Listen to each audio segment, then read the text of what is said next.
በምዕራባውያን ታሪክ ውስጥ ይህች ሀገር ብዙ ጊዜ እንደ ጠላት ትሳላለች። በሆሊውድ ፊልሞች እንደ 300 ላይ እንደ ጨካኝና ባርነትን የሚወዱ አረመኔዎች ተደርገው ይቀርባሉ። ነገር ግን እውነታው ከዚህ ፍጹም የተለየ ነው። ይህች ሀገር ግሪክና ሮም ገና የሸክላ ቤት እየሰሩ ባሉበት ዘመን የዓለምን ግማሽ ሕዝብ የሚያስተዳድር ግዙፍ ኢምፓየር ገንብታ ነበር። ይህች ሀገር ባርነትን የተዝጊየፈች፣ ለሃይማኖት ነጻነት ክብር የሰጠች እናም የሰብአዊ መብት የሚለውን ጽንሰ ሐሳብ ለመጀመሪያ ጊዜ በድንጋይ ላይ የቀረጸች ናት። በመጽሐፍ ቅዱስ ውስጥ እግዚአብሔር መሲህ ወይም የተቀባ ብሎ የጠራው ብቸኛው የባዕድ ሀገር ንጉሥ የተነሳው ከዚች ምድር ነው። ይህች ሀገር ጥንታዊቷ ፋርስ ናት፣ ወይም በራሳቸው ልጆች መጣሪያ ኢራን ወይም የአርያኖች ምድር። የፋርስ ታሪክ የ3000 ዓመታት ጉዞ ነው። ከታላቁ ቂሮስ ደግነት እስከ የሆሜኒ አብዮት፣ ከዞራስተር እምነት እስከ ሺዓ እስልምና። ይህ የጥበብን፣ የጦርነትን እና የህልውና ታሪክ ነው። ታሪኩ የሚጀምረው በመካከለኛው ምስራቅ ከዛግሮስ ተራሮች በስተምስራቅ በሚገኘው ደረቅ እና ሰፊ ምድር ላይ ነው። ከክርስቶስ ልደት በፊት በ1000 ዓመተ ዓለም አካባቢ ሁለት የአርያን ጎሳዎች ወደዚህ ምድር መጡ። ሜዶናውያን ሜድስ በሰሜን ሰፈሩ፣ ፋርሳውያን ፐርሺያንስ በደቡብ ሰፈሩ። ለረጅም ጊዜ ፋርሳውያን ለሜዶናውያን ይገበሩ ነበር። ሜዶናውያን ኃያል ነበሩ። ከባቢሎን ጋር ተባብረው ጨካኙን የአሦር ኢምፓየር አሲሪያ ጥለው ነበር። ነገር ግን ከክርስቶስ ልደት በፊት በ559 ዓመተ ዓለም በደቡብ በሚገኘው የፋርስ ጎሳ ውስጥ አንድ ወጣት ንጉሥ ወደ ሥልጣን መጣ። ስሙ ቂሮስ ነበር።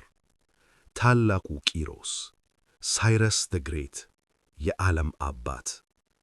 የቂሮስ አወላደድ እንደ ተረት ነው። የሜዶን ንጉሥ አያቱ ልክ እንደ ሙሴ ታሪክ የልጅ ልጁ ሥልጣኑን እንደሚቀማው በሕልሙ አየ። ስለዚህ ሕፃኑን ቂሮስን እንዲገደል አዘዘ። ነገር ግን የታዘዘው ሰው አዘነለትና በድብቅ ለአንድ እረኛ ሰጠው። ቂሮስ በጫካ አደገ። ሲያድግ ማንነቱን አወቀ። የፋርስን ጎሳዎች አስተባበረ። በአያቱ በሜዶን ንጉሥ ላይ አመፀ። በ3 ዓመታት ውስጥ ቂሮስ የማይታሰብ ድል አደረገ። ሜዶንን አሸነፈ። ነገር ግን ያደረገው ነገር ዓለምን አስደነቀ። ሜዶናውያንን አልገደለም፣ ከተማቸውን አላቃተለም። ይልቁንም ከእኛ ጋር አንድ ሁኑ፣ አብረን እንገዛ አላቸው። ይህ የቂሮስ ፍልስፍና ነበር፣ ጠላትን ወደ ወዳጅነት መቀየር። ቂሮስ ዘመቻውን ቀጠለ። ልዲያን የዛሬዋ ቱርክ አሸነፈ። ሀብታሙን ንጉሥ ክሪሰስን ማረከ።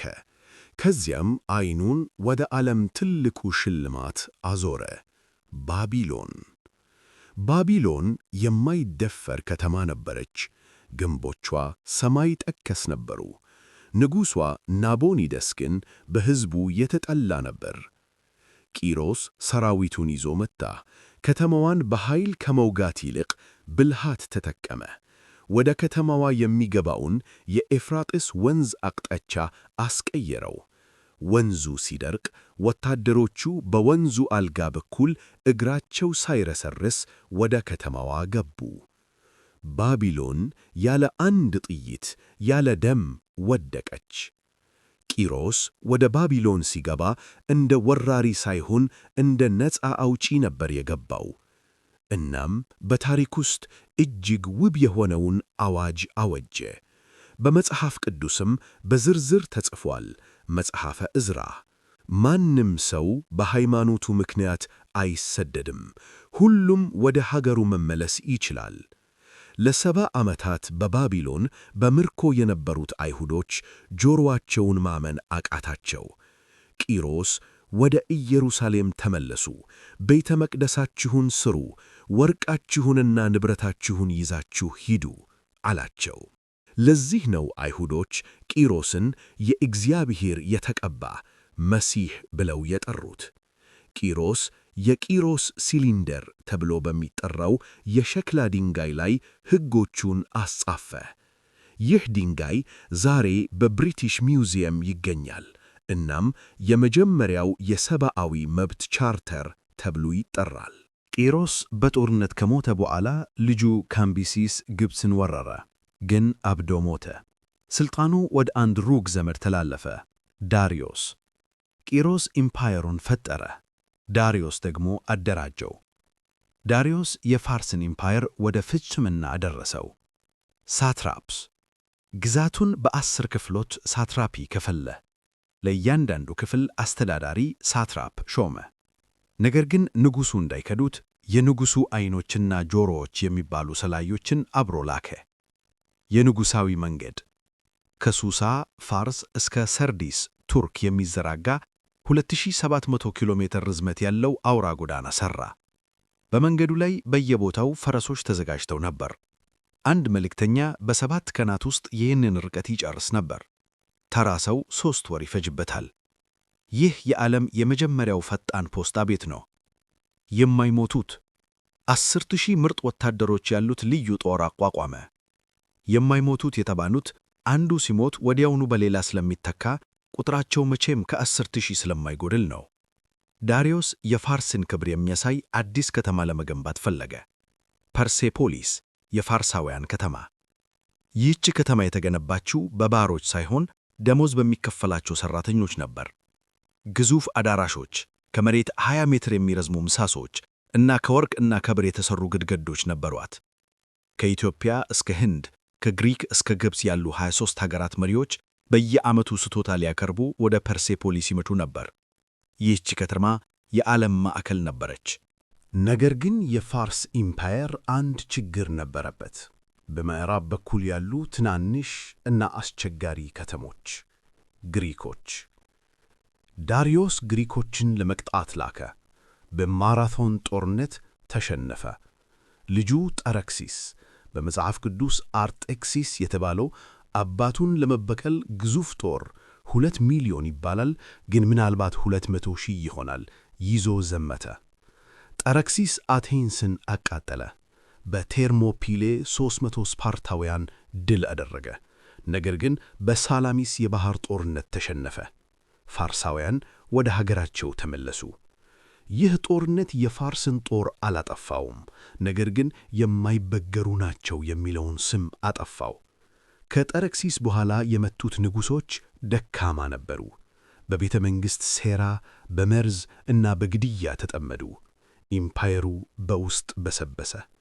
እናም ከምዕራብ አንድ ወጣትና ጀግና መቄዶንያዊ አባቶቹ በፋርስ የደረሰባቸውን ለመበቀል እየመጣ ነበር። ታላቁ እስክንድር፣ አሌክዛንደር ደ ግሬት። 330 ዓመተ ዓለም ከክርስቶስ ልደት በፊት የፋርስ ኢምፓየር ምንም እንኳን በውስጥ ቢዳከምም አሁንም በዓለም ላይ እጅግ ሀብታምና ሰፊ ሀገር ነበር። የንጉሡ ዳሪዮስ ሦስተኛ ጦር በ100 ሺዎች ይቆጠር ነበር። ነገር ግን ከምዕራብ የመጣው ወጣት ታላቁ እስክንድር ተራ ወራሪ አልነበረም። እሱ የጦር ስልት ሊቅ ነበር። በ3 ታላላቅ ጦርነቶች ግራኒከስ፣ ኢሰስና ጋውጋሜላ የፋርስን ግዙፍ ጦር ደመሰሰው። በመጨረሻው ጦርነት ጋውጋሜላ ዳሪዮስ ከጦር ሜዳ ሸሸ። የራሱ ጄኔራሎች ገደሉት። እስክንድር ወደ ፐርሴፖሊስ፣ ወደዚያች የዓለም ቆንጆ ከተማ ገባ።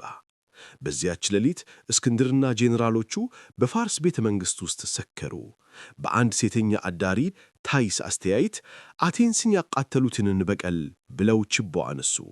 በአንድ ሌሊት የዳሪዮስና የተረክሲስ ወርቃማ ከተማ አመድ ሆነች። ዛሬ የምናያቸው የፐርሴፖሊስ ፍርስራሾች የዚያች እብድ ሌሊት ውጤት ናቸው። እስክንድር ግን ፋርስን ለማጥፋት ብቻ አልመጣም፣ ሊገዛት ነበር። የፋርስን ልብስ ለበሰ፣ የፋርስ ልዕልት አገባ። 10,000 ወታደሮቹም የፋርስ ሴቶችን እንዲያገቡ አደረገ። ምስራቅና ምዕራብ አንድ ይሆናሉ አለ። ነገር ግን እስክንድር በወጣትነቱ ሞተ። ኢምፓየሩ ተከፋፈለ። ፋርስ በግሪክ ጄኔራሎች ሰሉሲዶች እጅ ወደቀች። ግሪኮች ፋርስን ለረጅም ጊዜ መግዛት አልቻሉም። ከሰሜን ምስራቅ ኢራን አንድ ዘላንና ተዋጊ ጎሳ ተነሳ፣ ፓርቲያውያን። እነዚህ ሰዎች በፈረስ ላይ ሆነው ወደ ኋላ እየተኮሱ ጠላትን መምታት ፓርቲያን ሻት የሚችሉ አደገኛ ተዋጊዎች ነበሩ።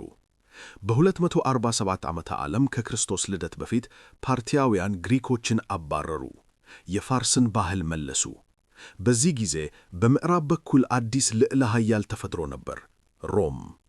ሮም ዓለምን በሙሉ እንደዋጠች ፋርስን ለመዋጥ መጣች። በ53 ዓመተ ዓለም ከክርስቶስ ልደት በፊት የሮም ጀነራልና የዓለማችን ሀብታም ሰው የነበረው ክራሰስ ፋርስን ወረረ። በካራሄ ጦርነት ባትል ኦፍ ካራሄ የፓርቲያ ፈረሰኞች የሮምን ጦር በበረሃ መሃል አጠፉት። ክራሰስ ተማረከ።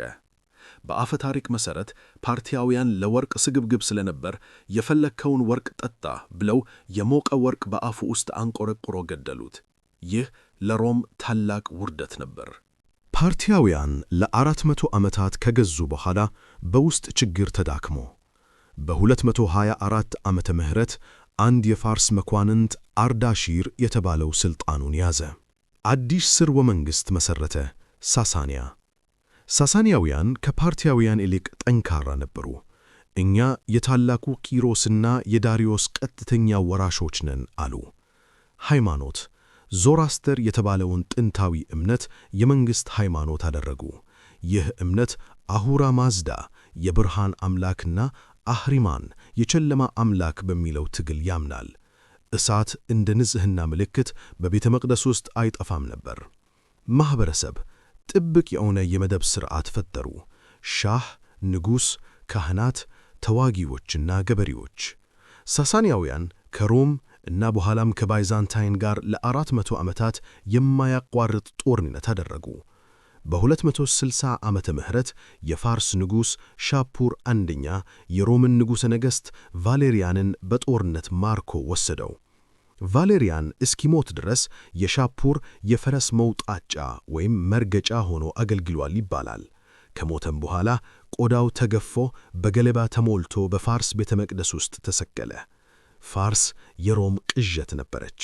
በሰባተኛው ክፍለ ዘመን ዓመተ ምህረት በፋርስ ንጉሥ ኮስሮ ሁለተኛና በባይዛንታይን ንጉሥ ሄራክሊዮስ መካከል የመጨረሻውና አውዳሚ ጦርነት ተደረገ።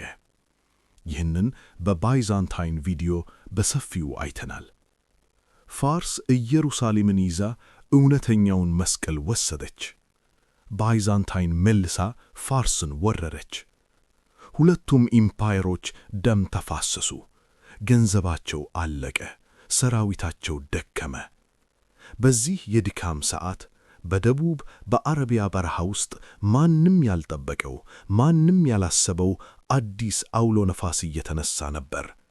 የፋርስን የ3000 ዓመታት ታሪክ በአንድ ምት የሚቀይር ኃይል። እስልምና 633 ዓመተ ምህረት ፋርስና ባይዛንታይን እርስ በርስ ተዳክመው ነበር። በደቡብ ግን የአረቢያ በረሃ በአንድ አዲስ እምነት በእስልምና ተቀጣልሎ ነበር።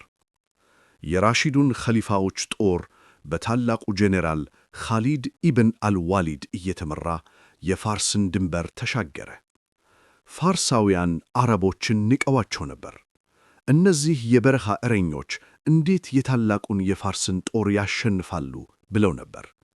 ነገር ግን በ636 ዓመተ ምህረት በአልቃዲስያ ጦርነት ባትል ኦፍ አልቃዲስያ የፋርስ ጦር ተደመሰሰ።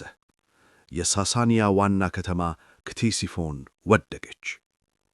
የመጨረሻው የፋርስ ንጉሥ ያዝዴግርድ ሦስተኛ እየሸሸ ሳለ በአንድ ወፍጮ ቤት ውስጥ ተደበቀ።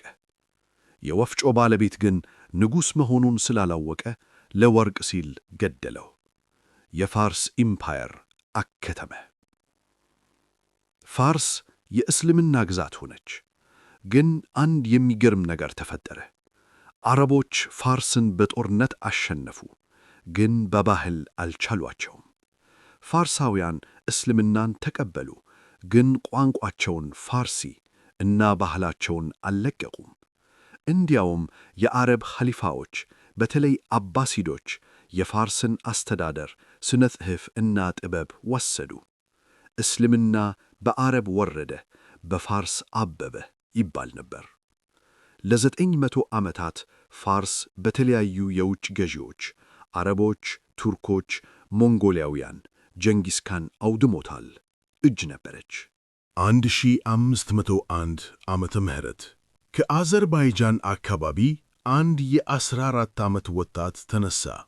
ስሙ ኢስማኤል ይባላል። ኢስማኤል ተራ ወጣት አልነበረም። እሱ የሳፋዊያ የተባለ የሱፊ ሃይማኖታዊ ንቅናቄ መሪ ነበር። ነገር ግን እሱ ራሱን የነቢዩ ሙሐመድ ዘር እና መለኮታዊ መሪ አድርጎ ይቆጥር ነበር። ኢስማኤል ታብሪዝ ከተማን ተቆጣጠረ። ራሱን ሻህ ብሎ አወጀ። እናም የኢራንን ታሪክ ለዘላለም የሚቀይር አዋጅ አወጀ። ከዛሬ ጀምሮ የኢራን ብቸኛው ሃይማኖት ሺዓ እስልምና ነው።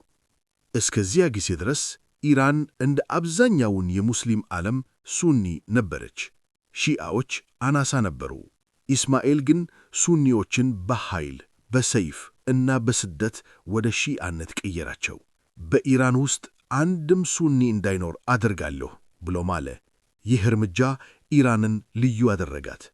ማንነት ኢራንን ከጎረቤቶቿ ከኦቶማን ቱርኮች ሱኒ እና ከህንድ ሙጋሎች ሱኒ ለይታቻት። ሺዓነት የኢራን ብሔራዊ ማንነት ሆነ። ግጭት ይህ ለዘመናት የሚቀጥል ጦርነትን ወለደ። የኦቶማን ሱልጣን ጨካኙ ሰሊም ድግሪም የሺያን መስፋፋት እንደ ስጋት አየው። እነዚህ መናፍቃን ናቸው አለ። በ1514 ዓመተ ምህረት የኦቶማን ጦርና የሻህ ኢስማኤል ጦር በቻልዲራን ተገናኙ።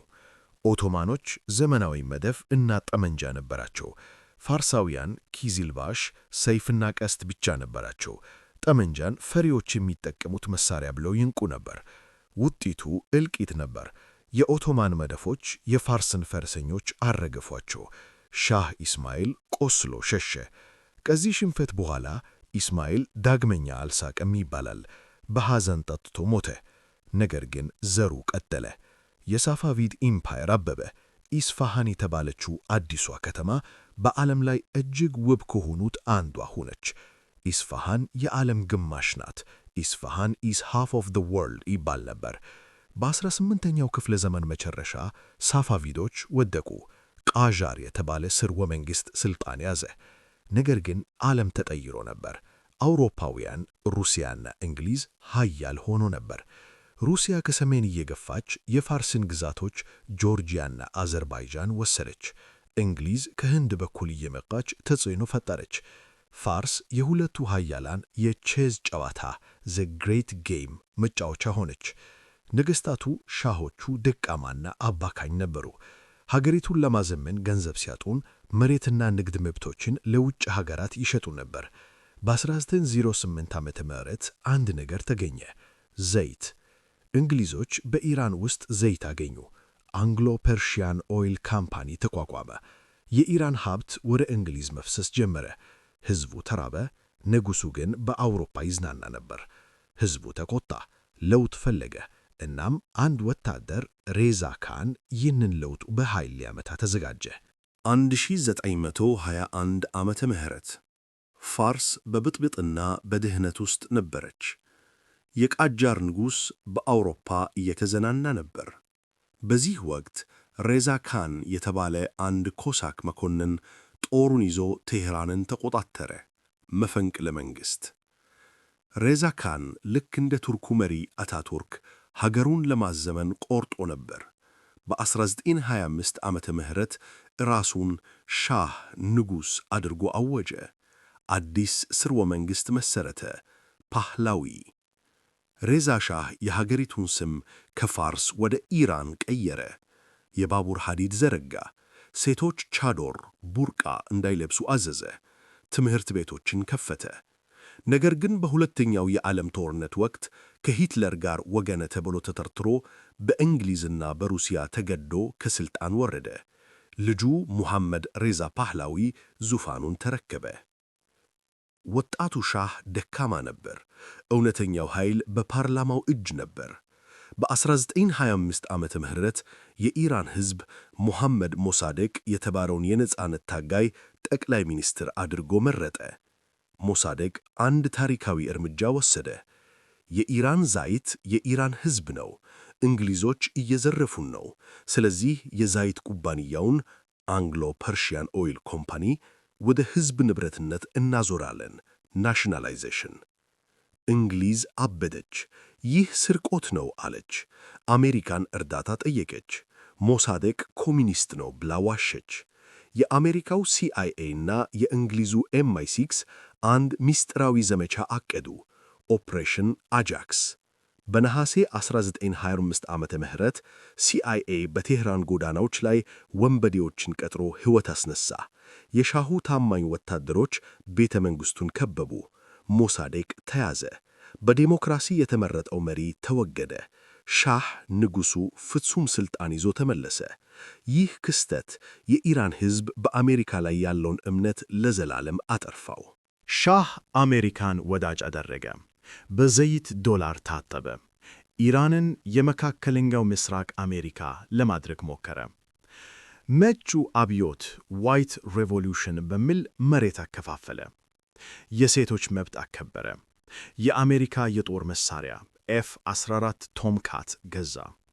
ነገር ግን ሻህ ሕዝቡን ረሳ።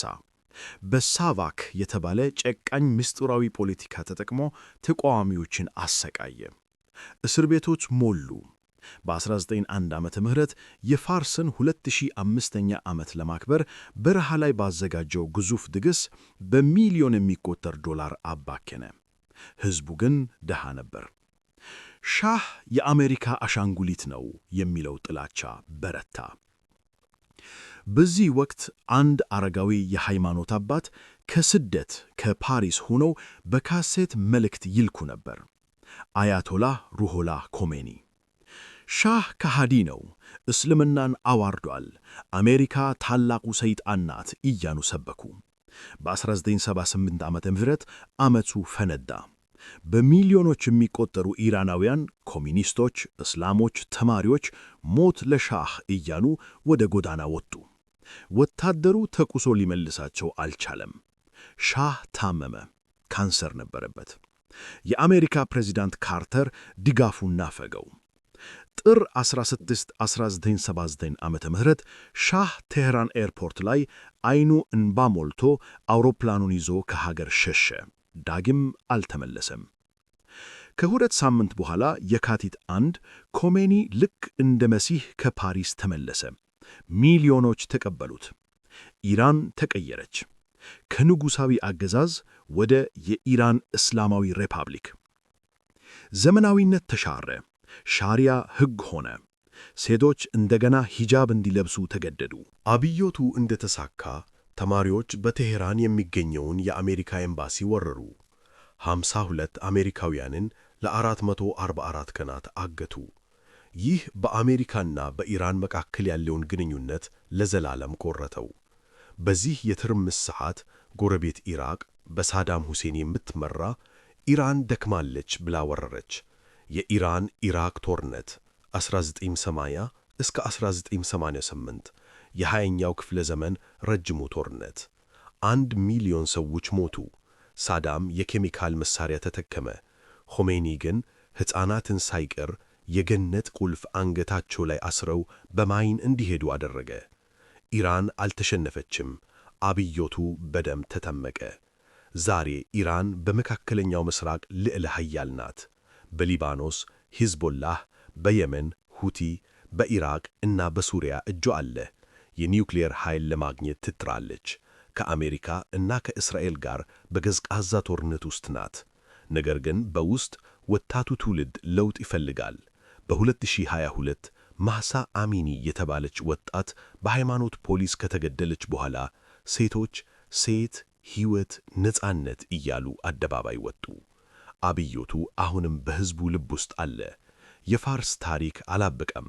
እንደ ፊኒክስ ወፍ ከእሳት ውስጥ ተነስታ ታሪኳን መቀጠሏ አይቀርም። ማጠቃለያ፣ የፋርስ ታሪክ የሰው ልጅ የሥልጣኔ ታሪክ መስታወት ነው። ከቂሮስ የሰብዓዊ መብት አዋጅ እስከ የሻህ አምባገነንነት፣ ከዞሮአስተር እሳት እስከ የሺአ እስልምና ሰይፍ፣ ከፐርሴፖሊስ ግርማ እስከ የዘመናዊቷ ቴሄራን የኒውክሌር ስጋት። ይህች ሀገር ዓለምን አስተምራለች፣ ዓለምን ተከላክላለች እና ዓለምን አስደንግጣለች። የፋርስ ምንጣፍ እንደሚያሳየው ታሪኳ የተወሳሰበ ውብ እና ጥንታዊ ነው።